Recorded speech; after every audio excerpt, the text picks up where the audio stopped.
Hola, compañeros y profesoras. En este video hablaremos de la hemodiálisis, pero antes de eso necesitamos comprender algunos conceptos.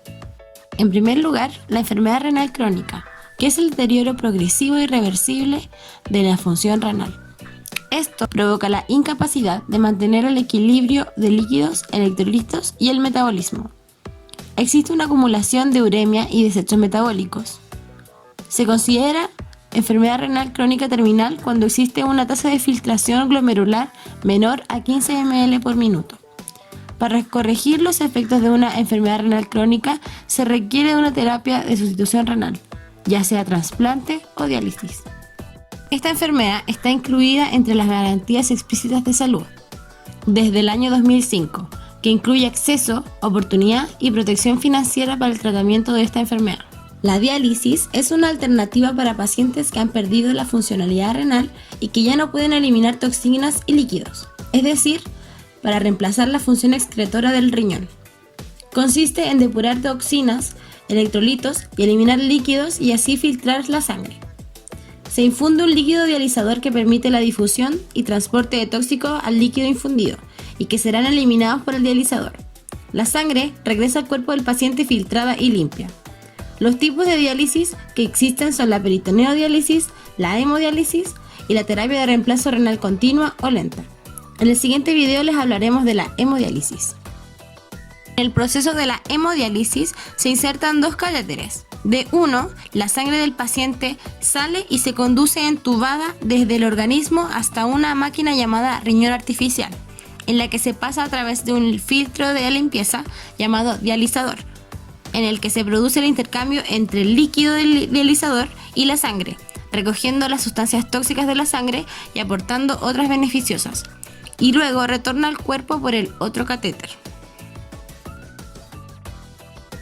Para esto es necesario de los accesos vasculares, en donde encontramos la fístula arteriovenosa, que es una conexión quirúrgica entre una vena y una arteria, y catéter venoso central, que es de uso transitorio hasta que la FAV esté en condiciones de uso.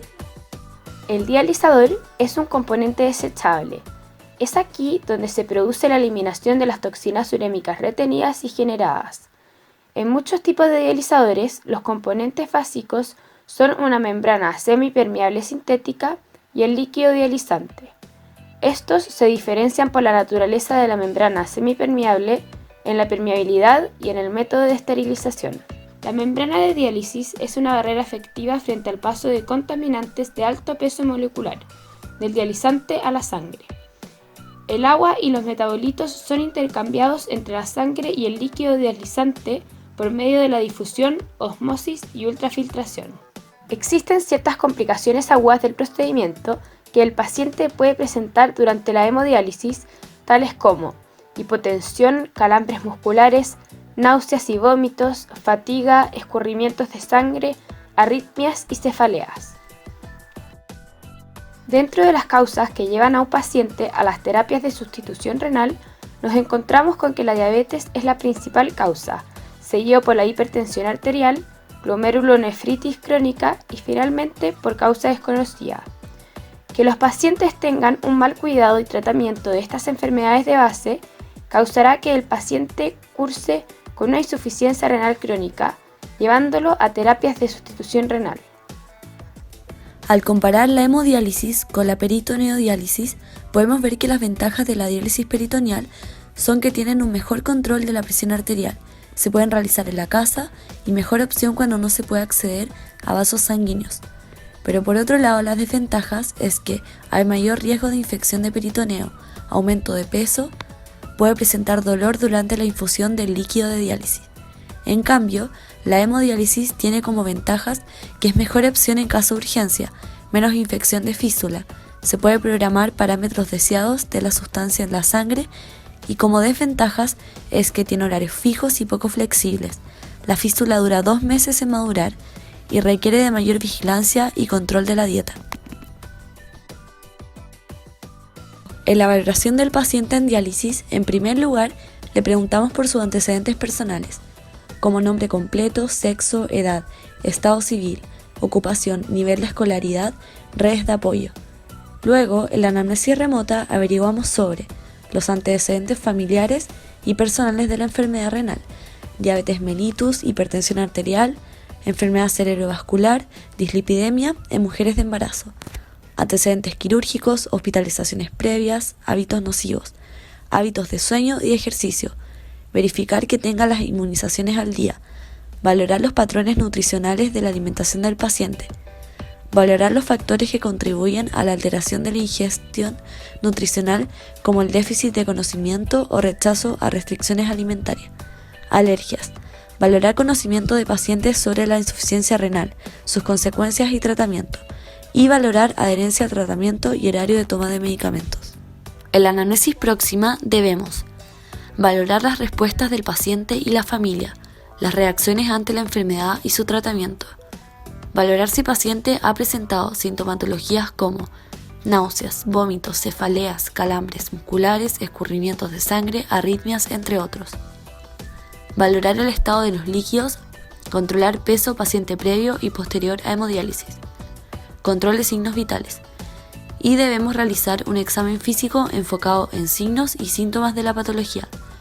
En general, valoramos el estado general del paciente, control de signos vitales, el examen neurológico enfocado en signos y síntomas de encefalopatía urémica y neuropatía periférica, piel y mucosas, color e integridad, palidez, anemia, prurito, escarcha urémica, etc. Y peso y medición del paciente.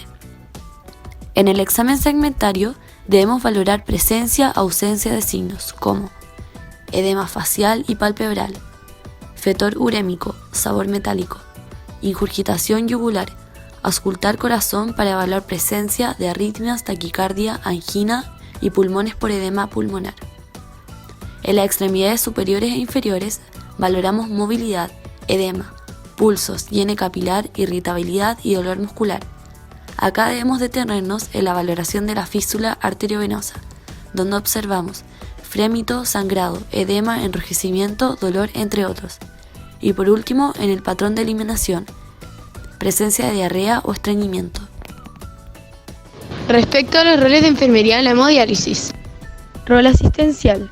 Es fundamental valorar el estado general del paciente, la marcha, la fascia y la piel. Valorar el acceso vascular, tanto la permeabilidad como el frémito y los signos de infección. Un balance hídrico. Restricción de líquidos. Valorar exámenes como electrolitos plasmáticos, BUN, creatinina, urea y pruebas de coagulación. Control de signos vitales. Evitar fármacos antihipertensivos antes de la diálisis por el riesgo de hipotensión. Valorar siempre complicaciones cardíacas y respiratorias, previo, durante y post diálisis. Apoyo psicológico para disminuir la ansiedad y recomendar un descanso post diálisis. Rol de investigación. La enfermera tiene el deber de ir actualizando sus conocimientos sobre la aplicación de nuevas técnicas que puedan otorgarle un mejor cuidado al paciente. Rol educacional. Educar sobre el proceso de la hemodiálisis y sobre la importancia de asistencia a controles y adherencia al tratamiento. Educar sobre los cuidados de los accesos vasculares. Sobre el catéter venoso central, no mojar el parche, mantenerlo limpio y seco. Estar atenta a signos o síntomas de infección local o sistémica, como enrojecimiento, hinchazón, dolor local y fiebre. Y cuidados de la fístula, como evitar golpes, consultar en caso de sangramiento excesivo o ausencia de frémito. No sobrecargar el brazo de la fístula, no utilizar ropa ajustada o joyas muy pesadas y estar atenta a la aparición de signos de infección. Sobre la correcta alimentación e hidratación, de la restricción de agua, sal, potasio y fósforo en la dieta, si corresponde. Y educar sobre el tratamiento farmacológico, especificar a pacientes con TACO sobre el posible riesgo de sangrado excesivo. Rol administrativo. Realizar limpieza y mantención de máquinas. Realizar correcto registro durante todo el proceso de diálisis del paciente. Gestionar traslado del paciente a otros centros en caso de que se cambien de hogar o de que realicen viajes. En la diálisis. Antes del procedimiento, la enfermera debe evaluar el estado general del paciente y el peso. Realizar control de signos vitales previos. Seguir los protocolos del servicio. Evaluar los accesos vasculares y ver si el paciente presenta algún signo de sangrado o complicación. Durante el proceso, Debe comenzar siempre con bajo flujo, ya con el acceso permeabilizado. Realizar un control de signos vitales durante todo el tratamiento. Pesquisar complicaciones como presencia de filtración y evaluar las fijaciones del catéter. Después del procedimiento, debe realizar un control de signos vitales previo al retiro del catéter o al sellado del catéter venoso central. Seguir los protocolos del servicio. Como conclusión, es importante que como estudiantes de enfermería conozcamos acerca de la hemodiálisis, ya que los pacientes que necesitan de esta terapia han ido en aumento durante los años. Es necesario tanto el conocimiento de la terapia y patología como la educación en general sobre los cuidados a los pacientes y familias para así poder brindar una atención integral. Muchas gracias por su atención.